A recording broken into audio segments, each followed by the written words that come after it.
When I think about mindset, first of all, to make it more tangible, I don't know if any of you listening have ever had poor eyesight, but before I had LASIK in my 20s, I could not see past my hand. Like I was supposed to be able to see close up. I couldn't see anything. And I remember as a kid sitting down in the eye doctor's office and they put this big contraption in front of your eyes and they switch these lenses and they say like, is this better or is this better? They're trying to help you find the correct prescription. So it's this lens through which you see the world.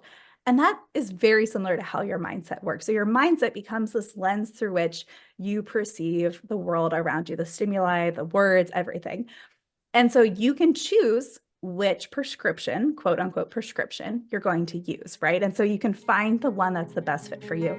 And you have the agency to change it. Hey guys, welcome to the Moxie podcast. I am so excited about this month. We are in the month of March and we are going to talk about mindset shifts. We just got off of February where we were talking about conscious collaboration. And so as we move from community and collaboration, something that we also need to keep in consideration is just how we can shift our minds, that we have the power to do that, and that our minds can change. And so I am so excited to have Kate here. So before we get into all of that, I would love for you to just tell our listeners who you are, where you're coming from, what you're best known for, so they can get a feel of who Kate is in the house. Woo, woo. Did you see what I did there? I see what you did there. Thank you, Jenny. I know it's so fun to have a last name that's like fun to play around with. Yeah, so I'm Kate House in the house. And I am the host of the Live by Design podcast, where I'm all about supporting women in ditching overwhelm, getting unstuck, and taking action in the direction of their dreams. So I live in a small town of Gettysburg, Pennsylvania. It's actually the small town where my husband and I first met in college many, many years ago. And we moved back here when we had our boys and we wanted to raise our family in this small town that feels like a hometown to both of us. And so that's been really special. We've been here a handful of years now. We've got 2 dogs running around the place at all times. So life is fun and busy and full. And so by day, you know, I'm a mom, I'm taking care of my boys. And by night, I'm hosting the podcast. I have a women's group coaching program, the Live by Design Collective, just for women who want to do life with other women, who want to support and uplift one another. And that's really what is on my heart to do, to help you and help myself live by design and not by default. So that's me in a nutshell. I love it. So I would love to, in again, another nutshell, hear how you got to that, because I think there's so much obviously backstory to like the other story of what you're known for. So where were you in life and what was that kind of like big leap to be like, I'm going to start this podcast. Because we have had conversations off the mic and we talked about like some of your first episodes, and I can just sometimes I cringe at listening to my first episodes, and then I'm like, oh, but it's so good because it built me to Yes. So I would love to hear like what got you to that point of like, because I'm sure there was also some inner work of like, I want to be in community too. So yeah, would love to hear some of that. Absolutely. Yeah. It's been like a decade-long journey. But the kind of Cliff Notes version is I'm like a very punctual person. So right at 25, I jokingly like to say I had a quarter life crisis. I had been, you know, a box ticker my whole life. I was like Phi Beta Kappa in college and, you know, straight A student and like did sports and, you know, like got the job I was supposed to have, right? And all those things, right? And I woke up at 25 surrounded by incredible colleagues doing work that was really important, but it just didn't fill me with like fervor to wake up and start my day. Like I used to actually daydream. This is terrible. I used to daydream about getting in like a fender bender on the way to work. Not so bad that anybody was hurt, but just enough that I like didn't have to spend the next 8 hours doing what I was about to do. And it was no reflection of the people or the work. It just wasn't in alignment with who I was. And so I found myself at 25 one day. I was sitting on the couch. My husband, we had just gotten married. My husband sitting next to me, and I was just crying. I just felt so like unfulfilled. I felt really kind of lost. I felt really stressed. And I remember crying, and I remember him rubbing my back. And I'll never forget this. He told me, I wish I could make this better. And that, like, we don't all get to have a light bulb moment, but like, it was like a light bulb went off over my head. And I was like, oh, I'm the only person who can change this. And like, yes, from the outside, this looks like what I'm supposed to want, but I don't feel fulfilled. I don't feel excited for my day or just like fulfilled. And that was the moment when I realized like two things. One is that nothing changes if nothing changes. And then the Mm. second thing I realized, which was the harder truth, was what I'm not changing, I'm choosing. And I had the ability to change my career, my circumstances. And if I wasn't taking initiative to start implementing some shifts, I was choosing to stay stuck. I was choosing to feel overwhelmed. I was choosing to feel stressed, right? And I was like, gosh. And at that time, I couldn't even make that change for myself, but I saw the impact it had on my husband. And I was like, oh, I can't do that to him. And now I'm at a place where I'm like, oh, I can make these decisions for myself, no problem. But he was kind of a gift to me in that season where I was like, oh, okay, I don't want to see the pain that he's experiencing because of where I am. And that helps me just start making some shifts. So I left my career at a very tearful goodbye with the world's best boss ever. And I went and I became a yoga teacher because in that season of stress and overwhelm, I started running. I love to run. I'm slow but steady. And my hamstrings got really tight. So I started going to yoga classes and I just fell in love with like the practice of yoga, the community, the people. And I remember one day as I was like going through that season of like, okay, I have to, something has to change. And my husband turned to me and I'd been thinking this for months, but I never spoke it out loud to anybody because it just seemed like ludicrous. And he was like, I think you'd make a good yoga teacher. And I was like, hot dang, like I really want to be a yoga teacher. And that was all I needed. And so I put in my notice. We saved up, put in my notice, got trained. I taught all over the western suburbs of Chicago for like a year until I was like pretty good at teaching yoga. Like I would teach anywhere and everywhere. I spent more on gas getting to studios to teach, but I just wanted, the experience. Like I tried to get the words out and figure out how to be a yoga teacher, right? So I taught yoga for a long time and I loved it. And then we decided to move back to the East Coast where we're from originally to start our family. And I got pregnant, which was amazing. But I was incredibly sick all 9 months. I couldn't keep anything down. And I was like, I can't teach yoga because I can't like run out of the studio to go get sick. Like that's just not going to work. And so again, I'd had it in my head, like, I want to start a podcast. By that point, I'd become a holistic health coach as well. And I was like, I want to work with more people. I want to just reach more people, create community, hold myself accountable to my goals, right? And I wanted to start a podcast. And again, I kept it to myself for months and months and months. And then my best friend texted me out of the blue and was like, hey, Kate, my husband and I were just chatting and we think you should start a podcast. And I was like, okay, universe, like, let's go. You have so many of these amazing moments that I people are just know. like speaking into your life, but you were already there. You just needed the little I just little push. that little nudge, right? And so I've learned to listen to those little nudges. And now, we're 3 years in, a globally ranked top 2% show. Like, and the thing that I've learned along the way is like you just have to keep showing up for yourself. And like we were saying at the top of the show, right? Like my early episodes, oh my gosh, my voice is like shaking. I would like sweat through my t-shirt, even though I was like sitting in my basement by myself recording, but I was like so nervous. And I remember my first 3 episodes, I had my fancy microphone set up and I was such a newbie podcaster. I didn't like correctly set my input. And so they all recorded on the really terrible quality built-in microphone of my laptop. But I was like, you know what? I'm never going to get the gumption up to re-record these episodes. So like, Yep. we're just going to do it. And like, That's literally when I listen back, I'm like, oh, the sound quality. And I I know. did mine live. Like my whole first episode was just live with people in like a very reverb like Yeah. setting. And I'm just like, oh my goodness. I can't believe this is out there. People can I find this still. It's crazy. I know people go back and listen, and I'm like, I'm so sorry. Don't like go to season 3. Like start halfway through when I kind of figured out what I Exactly. was doing, right? But it was all just, listening to those little nudges. And now finally, 10 years later, I'm at a place where I can feel that nudge. And I no longer need that like that other person to be like, hey, have you thought about such and such? Now I've Mm, learned, we talked a lot on the Live by Design podcast when you came on, talking, like listening to your own intuition and trusting yourself. And now I'm mhm, finally at a place where I'm like, okay, I know who I am. I know what I desire. I know it brings me joy in the day to day, even while I'm working towards achieving my big goals. And I listen to that, and that's my mhm, compass now. But it's taken me a long time to get there, and it's just my hope and the work that I do.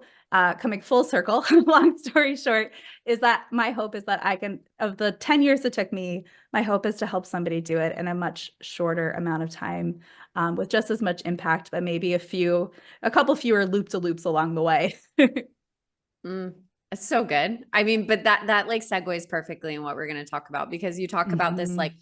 light bulb moment of like, I can choose, I can make that shift for all of this to change. Because I just hearing your story, I'm like, oh my gosh, we are almost like the same person with the checks and the straight A's and then the doing this. And just mine was CrossFit, not yoga, but we both Yep. like did coaching and different. So I'm like, okay, we have very like similar stories. So I want to bring that to our audience today, because something that changed my life was understanding that I do have control, and that our Mhm. mind can change and our mind can shift, and we're not stuck in those ways. Mhm. And it was so powerful to me to understand that even within less than a second, like a 25th of a second, like we can change the way that our attitude and our energy comes into the day and how we show up for people. And Mm. so, and for ourselves. So Yeah. let's talk a little bit about that and mindset. I know that you teach this within your collective, and that you teach different types of growth and scarcity mindset and all those things. So I'm just going to pass the mic to you to just like plus like those nuggets that I know that our listeners need to hear today and need to understand as, you know, they walk into this month where almost, especially if you're entrepreneurs, we're at like coming to the end of quarter one already Crazy. of the year. Oh my goodness. So as we're doing that, yeah, just the mindset shifts that we can make moving into yeah, the next part of the year. Yeah. Oh, I would love that. Thank you, Jenny. Yeah. It's so funny because so much of the work that we do, I feel like can feel kind of intangible. Like we hear people talk about mindset all the time. And in my work, I like to say that I go down all the rabbit holes and then I share the best of what I've learned. I like to call myself like an expert researcher. Like when I was a kid and people were like, what do you want to be when you grow up? I was like, a student. I just want to be a student forever. And so I found a career where I get to be a student forever. So yes, I did a deep dive into mindset. And when I think about mindset, first of all, to make it more tangible, I don't know if any of you listening have ever had poor eyesight, but before I had LASIK in my 20s, I could not see past my hand. Like I was supposed to be able to see close up. I couldn't see anything. And I remember as a kid sitting down in the eye doctor's office and they put this big contraption in front of your eyes and they switch these lenses and they say like, is this better or is this better? They're trying to help you find the correct prescription. So it's this lens through which you see the world. And that is very similar to how your mindset works. So your mindset becomes this lens through which you perceive the world around you, the stimuli, the words, everything. And so you can choose which prescription, quote unquote prescription, you're going to use, right? And so you can find the one that's the best fit for you. And you have the agency to change it. So when we think about mindset, there are so many different mindsets, right? There's growth and fixed, positive and negative, entrepreneurial and worker bee. I mean, the list goes on, but they all exist on this continuum. And today, let's just really focus on like the fixed and the growth mindset, because I think it's so important in both our personal lives and in our business lives, is creating an awareness around it. And all that to say that as we do this learning together, we're not judging ourselves. We're going to be kind to ourselves. This is just like a data gathering expedition, right? We're going to celebrate how far we've already come, and we're going to see the ways that we can grow in the future. And that is beautiful. So when we think of this continuum, we have a fixed mindset on one side, and we have a growth mindset on the other side. And the fixed mindset says, anything that's really fixed is like, I know what I know and that's it. Or I get what I'm born with and like I'm dealt the hand that I got and that's all I have, right? Like nothing changes. This is just how it is. It's fixed. Whereas a growth mindset says like, oh, but maybe I could learn, or maybe I could grow, or maybe I could ask for help, or maybe I could fail and try again, or maybe I could fail and learn something. Or I like to think of it as like, if you're in your car and you're driving somewhere and you see like a caution sign or like a road closed sign. The fixed mindset is like, oh, road closed, we're going home. There's no way to get there. The road is closed. Whereas the growth mindset's like, sweet detour. Like, I wonder where we're going to go, like on our way to getting to our destination, right? And with the growth mindset, you're more likely to work harder and try harder in life. You're more likely to learn new strategies and different approaches to find new perspectives, and you're more likely to ask for help when you feel stuck. So instead of staying stuck, like a fixed mindset might, a growth mindset is like, okay, how can I get unstuck? What can I do? Because action creates clarity. And so that's kind of why a growth mindset is important, right? Because as an entrepreneur, as a woman, as whatever role it is that you fill, we want to try hard. We want to live a life that feels fulfilling for us personally, right? We don't want to be 25-year-old Kate stuck in the cubicle, like wishing she was an offender bender. We want to be the version that's joyful and fulfilled, and even in the ups and downs of life, excited for each day, right? So first, that's kind of like our baseline of mindset. Does that resonate well with you, Jenny? Does that feel good? Yeah, when I teach on clarity, we teach it on a river. So like we call it Mm, like as if your life is a river. And the thing that reminds me of like the fixed mindset is that in a river, there's always an eddy in a river, and you can mm. get stuck in that eddy, just circular over and over. Have you ever been like whitewater rafting Yes, or anything? Yeah. totally. So it's like you can just like consistently get stuck into it unless you find again another point out and take an action outside of it, but you can just easily be there and feel like Mhm. you're getting nowhere unless again you create clarity to get out of that. So that really reminds me of like that stuck versus this like growth. I also think growth too is like another way of putting it is, or in some kind of descriptive words would be like to just be, I like how you said I'm a student, like to be a Uh-huh. learner and to know that in every moment that to see a lesson and to be able to Mhm. grow from it. It's not always going to be ideal, right? But there's Mhm. going to be those hard parts in our life.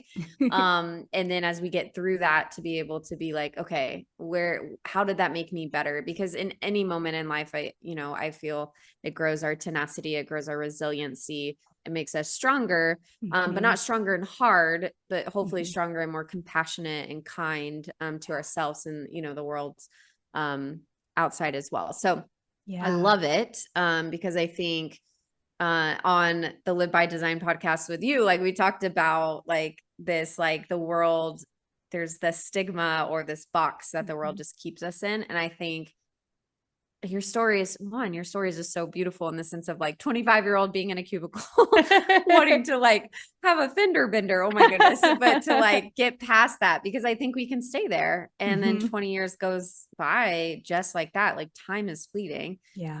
Um, and we can, like we're always going to continue to lose time. So how can we make sure we're making the most of it? And so I love that growth. So my question to you on that would be, if you're talking to someone that is on this like stuck in growth, Mm, what are some practical steps that gets mm. them through that continuum? Because I think many times it's like, okay, that's cool. Like that's great that like there's these Thumbs up. things. And how do I get to that side? Because I have been stuck for so many moments and so many years. How do I get to that side? So Mm, what are some practical just tidbits that you would give yeah. to people to get past that, to get through that eddy? Oh, such a good question. Yes, to get through the eddy, the first thing I would say is the growth mindset gives you permission to be a beginner. And so a lot of us, especially those recovering perfectionists out there like myself, used to think that you had to be perfect at something and do it perfectly the first time or just not do it at all, right? And so with this growth mindset, we get that permission to be a beginner, to try, to learn, to be in that messy middle, right? So first of all, it's okay if you need to start something new. And the one thing I want to remind you of before we really dive into these tactical things is that your brain is like a muscle. And just like when you train your muscles in CrossFit, right? You're lifting weights, you're running, you're doing all the things.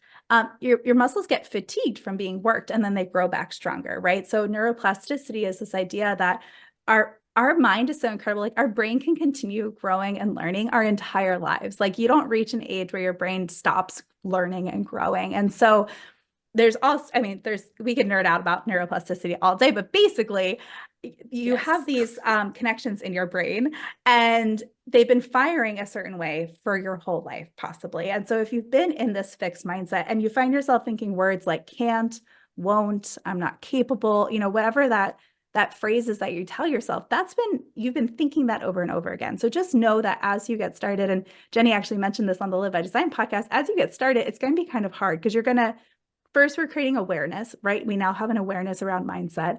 And then you're going to create an awareness around, oh, I'm noticing that I'm in a fixed mindset right now. And that's okay because that's what your brain knows. But now we're going to shift that towards a growth mindset. And the more repetition you do, that muscle grows stronger and stronger, and that will start to become your new default. So it takes time and it takes Mm. repetition, but it's totally doable. And then, so this is how I would do it. I think that there are about 5 ways that we can shift to a growth mindset. The coolest part is that these are all things you can do for free. You can start doing them right away. And just give yourself time, give yourself grace and love and kindness. So the first thing I want you to do is to challenge your limiting beliefs. So those untrue things that you believe about yourself. Like I know for you, Jenny, you talked about being wild, right? Mm. For me, a lot of my life, I felt like a square peg in a round hole. Like I just felt like I could do it, but it didn't quite fit into the mold that I was like supposed to, quote unquote, supposed to fit, right? And so these self-limiting beliefs, you just have to start thinking, you just have to start noticing your thought patterns and notice the times when you tell yourself things like, well, who am I to do that? Or I could never, or I'm not capable, or I'm not whatever it is. I'm not smart enough. I'm not talented enough. I'm not connected enough, whatever it is. It's those, there's usually a not or can't, there's a negative in there somewhere. And my challenge to you would be to turn that into a self-worth statement. So instead of thinking like, I can't do this, well, what if you tried? Maybe you tell yourself, I can do this, or I can try to do this. And then take it a step further and even think about the times like, when did I do something that was hard? And I saw it through to the end, right? Like start to prove that self-limiting belief wrong and start to turn it into like some sort of self-worth statement for yourself. Another thing you can do is to face your fears. Sometimes we get stuck in this fixed mindset because we're afraid of failing. Sometimes it's the opposite. We're afraid of success. Sometimes that fear of success leads to self-sabotage.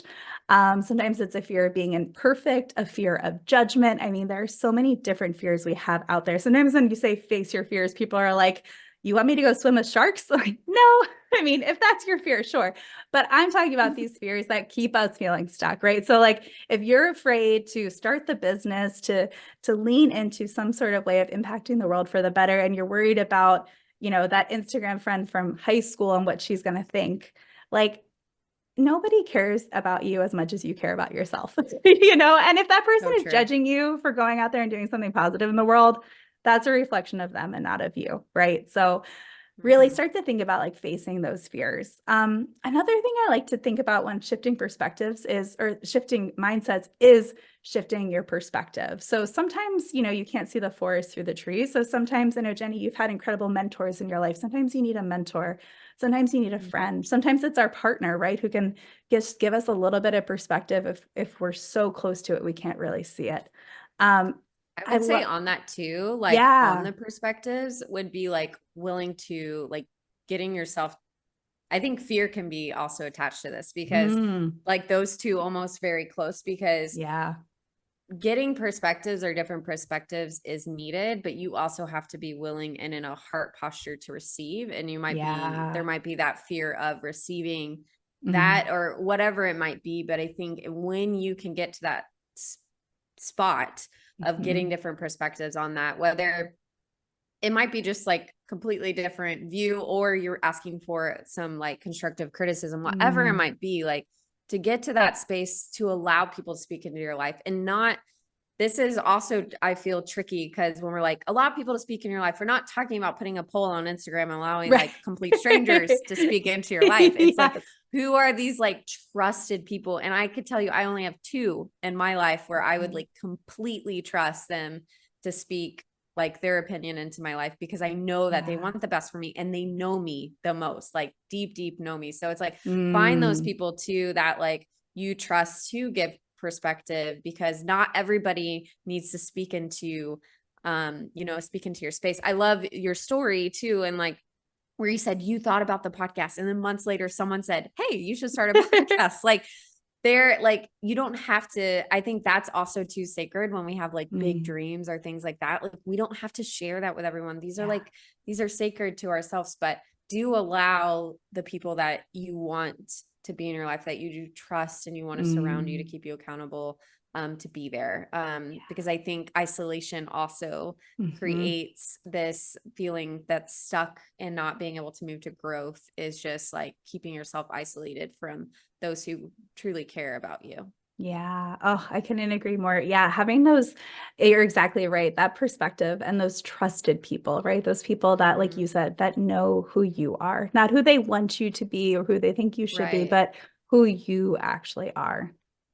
Yeah. Yeah. Yeah. That's beautiful. I love that. Yeah. So we have sort of challenging our limiting beliefs, we're facing our fears, we're shifting our perspective. And then the last two steps, changing our self-talk. And that really is Mm. just, I've done a whole month on this in my collective. We're so This mean to ourselves. why are we so mean to ourselves? Right. I think it's Brene Brown has this great line. She says something along the lines of like, speak to yourself the way that you would to a friend. And so if you ever find Mm. yourself thinking to yourself something unkind that you're like, I would never in a million years speak that way to Jenny or speak that way to Mm. Kate. Like, we are your friends. We are in your earbuds. Like, if you want to speak to us that way, don't speak to yourself that way. And we're so hard Mm. on ourselves. And so I love this idea of transitioning our inner critic into our inner coach. So, how can we empower ourselves? How can we cheer ourselves on? How can we be kind to ourselves? How can we give ourselves permission to rest or to slow down or to just press pause if we need to or just to implement a shift that's needed, right? So, how can we just start to shift that inner self-talk? So when you find yourself being really critical of yourself, like it can sound really similar to your limiting beliefs, but it can just be like something as little as like, oh, like I'm so dumb or I'm so silly or whatever that is. But if it's demeaning, what you're repeating to yourself becomes your reality. So let's like speak to ourselves with love and without judgment. Like sometimes it Mhm. can be this tricky cycle, right? Because we notice it and we're like, oh gosh, well, dang, I'm doing it again. And so it's like, okay, I recognize that's happening. And now I'm going to choose to tell myself something kind. So if I use this, like, if I find myself like speaking to myself unkindly about my body, right? My physical appearance or something, I'll go through this practice of being like, but like, look at these hands that held your babies and like, look at this, Mm. like these lips that kissed them and like, these arms that held them or these arms that embrace your husband, whatever it is. I try to think of like, I try to turn it into something positive. It's not to say that bad things don't exist, not at all. This is not toxic positivity. It's just choosing to see something more positive instead of highlighting the negative. Mm. And then the last thing for shifting our mindset is just being in community, getting support, accountability, lifelong learning. I mean, you're already doing it, friend. You're listening to the podcast right now. Like that counts to me as community. Like you're getting to be in community with people who are having conversations around these topics. And then finding those people in your life, like in your physical life and your virtual life, whatever, wherever that is. But, choosing those people and surrounding yourself with them. Like I like to joke all the time that like Mel Robbins is one of my mentors. Mel has no idea who I am. I talk about her on a first name basis. Like I know her. No, she Follow, does. she has like millions of followers. Yeah.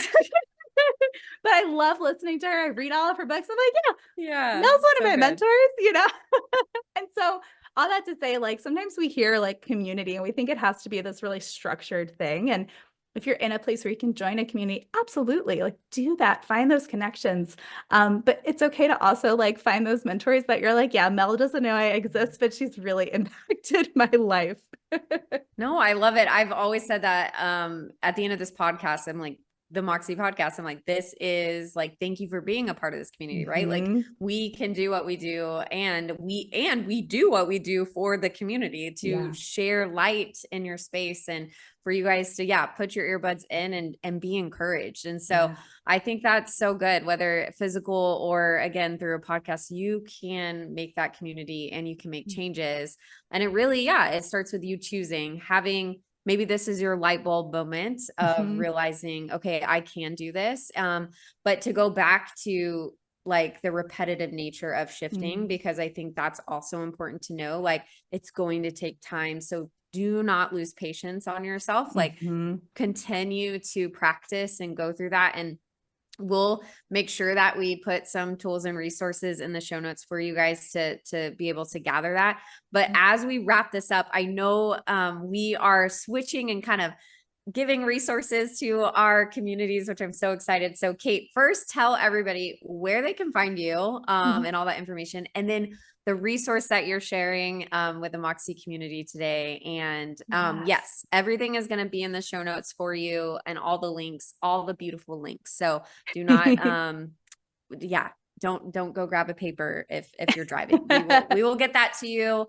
But if you can share all the goodness, I would love for them to know. Oh, thank you so much, Jenny. Yes, well, you can go over to my show, the Live by Design podcast. You can hear Jenny over there. We had such a fun conversation together. So Live by Design podcast with Kate House. My website is Miss Kate House, so MS and then Kate House, just like a house.com. I'm on Instagram at Miss Kate House. Like Jenny, I also love voice notes. So send me a message. I will send you a voice memo back, probably while I'm walking on my treadmill and like slightly out of breath, but that's how I roll. And then, yeah, I would love to give your community. I know you have so many women in your community who are stepping into these seasons of life where they're really claiming agency. And so I recently hosted the Empowered Self Summit, which is a podcast summit. So a lot of summits, you watch videos, they're awesome. But my people and your people probably too, you know, we love to put in our earbuds and do our learning while we fold the laundry or do the dishes or get our workout in, right? So this is a podcast series. I had 16 speakers and myself come together to help women grow their confidence, find their clarity, and to just step forward in an empowered way with energy, intention, and focus. So we talk a lot about our core values. We talk a lot about goal setting, mindset, and just these 1-degree shifts we can make each day to live just a little bit more intentionally. So again, coming back to that idea of like this is a daily practice. This isn't, and I don't know if it's ever something that you totally ever achieve, right? Like I've never woken up one day and been like, I'm like 100% growth mindset, right? Like I'm always like mostly growth and a little bit of fixed, or if it's like a bad day, maybe I'm like a little more fixed and a little less growth, right? So this is just an approach to life, right? And so this is just some resources to encourage you along the way. So you can find those over at misskatehouse.com/empowered self summit. And if you use code Moxie, you can get the all access pass for free. So that'll give you forever access to the podcast feed, to this beautiful workbook, and some recordings of coaching sessions as well, if you really want to dive in and do some of that work for yourself. I love it. And we are humans. We're always becoming. I just feel like there's never that like aha moment. I think there's always continuing, like as a growth, right? We're a growth mindset. We're always continuously learning. So I love that. So Moxie, the Moxie podcast originally started 3 years ago, I think. I don't even know anymore. This time flies. Time flies, podcast life. It started to capture courageous stories by ordinary people. And I believe everyone in this community has courageous stories. You don't have to go across the world to do that. It's right in your backyard. And it is amazing to see and hear stories from the community here. So I love to end our podcast with one last thing to live by so that people can continue to Moxie on throughout the week. So Kate, what is one last thing to live by, a word of encouragement that you would like to leave our listeners today? Ooh, you know, the word that I love is gumption. I always say I wouldn't be where I am today if it weren't for like baby podcaster Kate having the gumption to press record that first time, right? So yeah, just like give yourself a little bit of gumption, like pluck up the courage and take action. That would be like my word of encouragement is just like, and who doesn't love the word gumption? How fun is it to say, like, try it? Like it's so fun. And it's fun. Yeah, give yourself a little gumption today. Yeah. It's fun. Gumption. Yeah. Kind of reminds me of, this is a side note, kind of reminds me of Gumby. Do you remember Gumby? The green gumption. guy. Yeah. Yes, the green guy. That's probably aging us. Anyways. All right. Thank you all for being here. Moxie Podcast. And as always, Moxie on.